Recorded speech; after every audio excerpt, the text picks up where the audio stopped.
today we are pretty much doing the same thing we have been doing, finding zeros. That's our goal. And sometimes those zeros are real, rational, like nice numbers.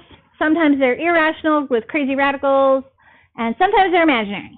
Okay, so we're doing the same thing again today, finding all those zeros in all the different ways we can. But we're taking it one step further and taking those zeros to write the function into completely factored linear factors, where everything is a linear factor, meaning it's x to the first power, just a string of bubbles. That's our goal today, is like a string of bubbles. So a polynomial function of degree n, where n is greater than 1, has at least one zero in the complex number system.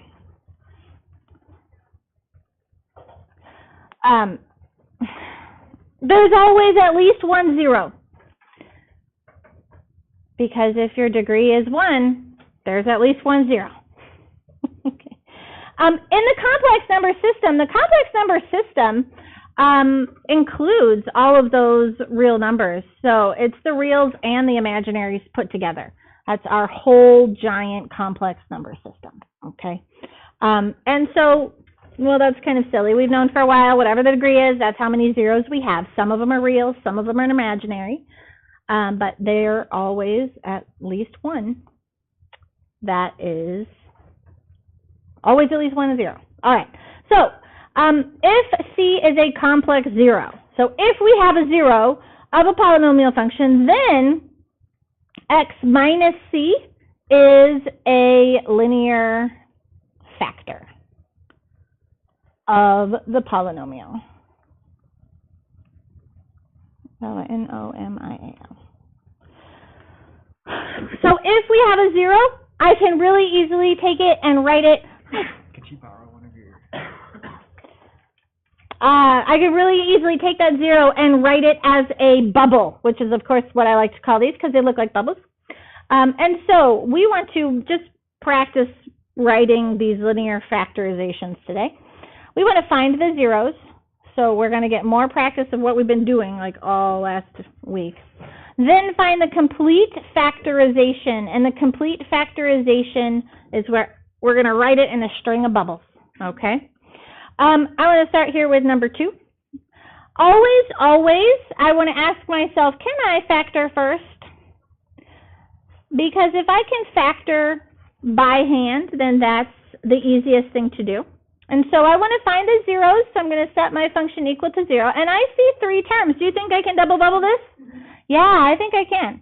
So what times what is x to the 4th? Oh, right answer to the wrong question. X0. There it is. Okay, good. And then last times last has to be negative 12. What is it? Negative 6 and positive 2. All right. So I have my 2 bubbles here. And I want to go ahead and set each bubble equal to 0 and solve for x so I can find all of my zeros. And so what am I going to do to solve for x?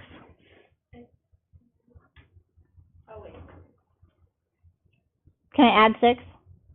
All right. If I add 6, and then how do I get x by itself? Square root both sides. All right. When I square root, what do I need to remember? Plus or minus. Very good. So I get x equals plus or minus 6. And over here, I'm going to subtract the 2, so I get negative 2. And then I need to square root both sides. Don't forget. Yeah. So again, we have a negative under the radical, so an I comes out, so plus or minus, the I escapes, and the square root of 2 stays, so we get plus or minus I radical 2. Wait, what happens if the square root of 6? Oh, I forgot it. Sorry. Thank you for catching. I have a really bad headache because I walked into a door today. Wait,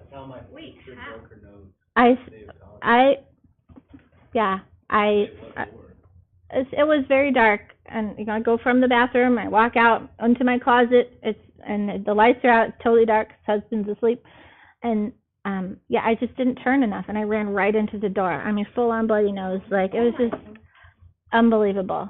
I have a, like, that's how I started my morning today. So I walked into a door. I was this morning. I was like, maybe I need to go back to bed. All right. I digress. Thanks for catching my mistake. Okay. Now that I know the zeros, I can very easily write my polynomial as a string of bubbles. Because if x equals radical 6, then I can write it in bubble form. And that would just be x minus radical 6. How do I write negative radical 6 in bubble form? X plus radical 6. Yeah. And then I have plus or minus I radical 2. X plus I radical 2. And then what's the other bubble? X minus I radical 2. Very good. And so that's what we're doing today. This is complete factorization of linear factors. And so they're linear because they're all x to the first power, which sometimes is useful as opposed to these, which are quadratic. They have x to the second power, okay? And so these are linear factors, and it's called a linear factorization, which we do in calculus a lot. We use linearization a lot in calculus. Yes, sir? So when actually solving them, could we just write x plus or minus root 6? No, so I would write it out like this. Yeah. All right, let's look at number 3. I see 3 terms. Do we think we can double bubble this? Oh, yeah. Yeah, we can.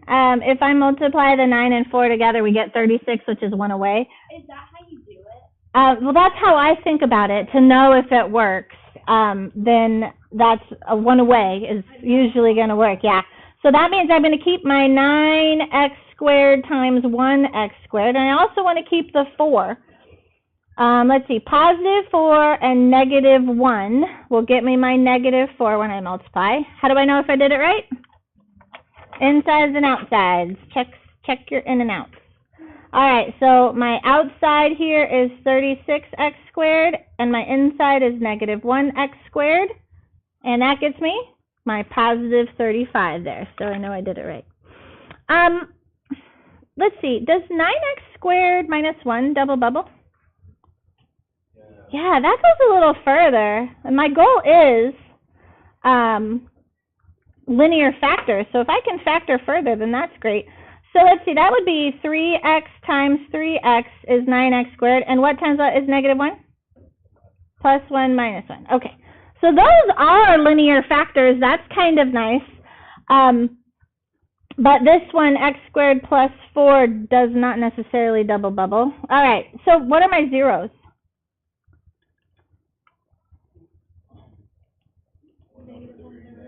Yeah, plus or minus 1/3.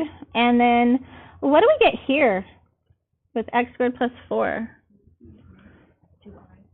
Okay, so we have x squared equals negative 2, and when I take a square root, that's going to give me, 4. Sorry, God, look at me messing up all over the place today. All right, so running in the door, man, I've really done a number. All right, okay.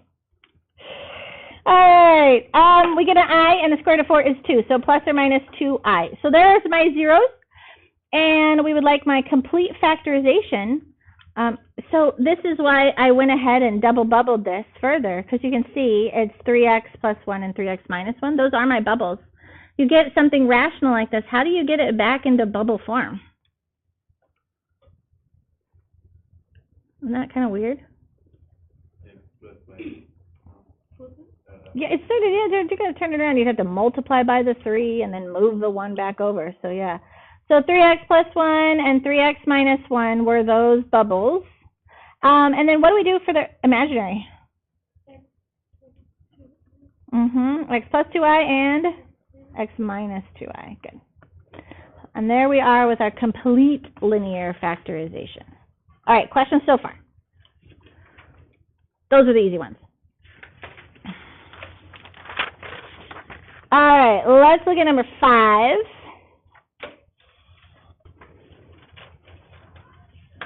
All right, number 5 has 4 terms. What can we do for this one? Factor by grouping. Yeah, split it down the middle. Very good. Look for those GCFs. It doesn't always work, so this is sometimes it works. What can we take out of the front? X squared. And what does it leave behind? X minus 5. Good. On the back 2 terms, what can we take out? A positive 16. And what does it leave behind? X minus 5. And then both of those have X minus 5 in common. So I can pull that to the front of the line, and what does that leave behind? X squared plus 16. All right. So here we are, double bubbled. Can you guess what this factors as?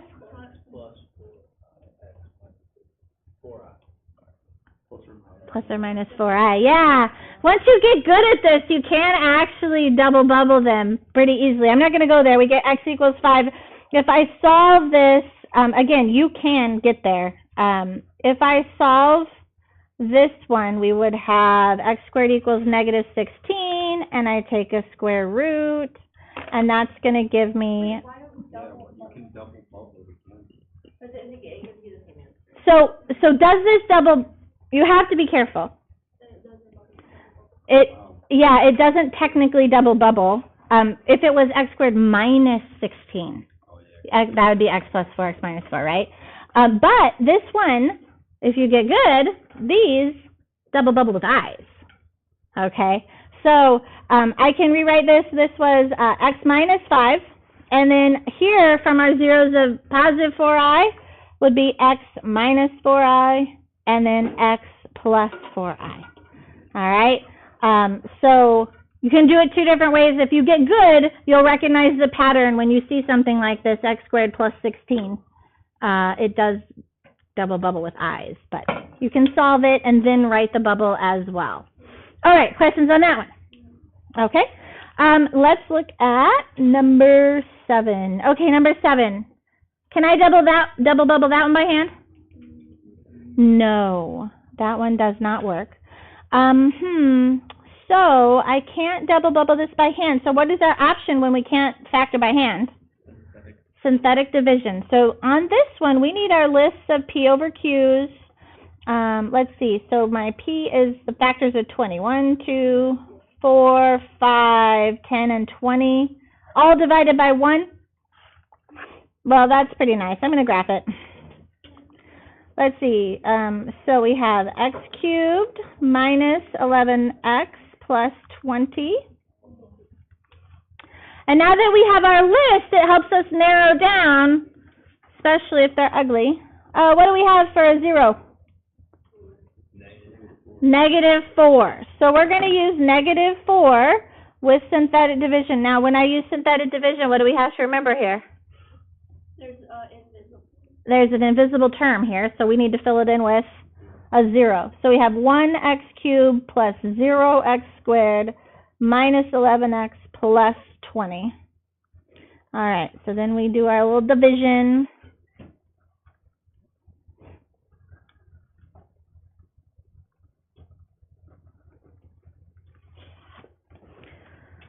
And then you can go do the rest of the stuff off of what you just made. Yeah, so now I can go back to pretty much what we were doing yesterday. I have my 0 of negative 4. As a bubble, it becomes x plus 4. And then what's my quotient?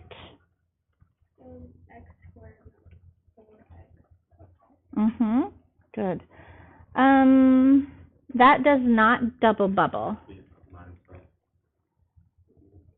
No, because it's positive 5. If we were to try to double bubble, you'd have to use positive 5 times positive 1 or negative 5 times negative 1. With that positive 5, the signs have to match. So it doesn't double bubble. So I can't double bubble that. What do we have to use? Quadratic formula. Yeah, quadratic formula. All right, let's see. So x equals the opposite of b plus or minus the square root of b squared minus 4ac all over 2a. All right. Isn't it nice to sing a song in math class? Oh, that's -4. Oh, that's not too bad. All right, I got 16 minus 20, which is -4 under the radical. How does that clean up? 2i. Yeah, and so the negative is the I, and the square root of 4 is 2, so 2i. And each of those are divided by 2, so that cleans up to be 2 plus or minus I. Ooh, interesting. Okay, these are the zeros, so how do I write my linear factors? This is a real complex number. Crazy. Let's see. Here's x. Yes, parentheses within parentheses. So we always do x minus the 2 plus I, and then we also have x minus the whole 2 minus I. Does that make sense to you? So remember, at the very beginning we said it's always x minus c, whatever it is, it's x minus the 0. Yeah, so I can totally leave it like this. I could clean it up if I wanted to, but it's actually better to leave it. So you don't have to do that when you're doing the other one? Right, because this one we just switch easily. Yeah. Yeah, but because this, we're subtracting each piece, yeah, we'd have to distribute the negative, which we're going to do a little bit later. Okay, questions for me? No. No? Okay. Is it? It is not advanced math. We have a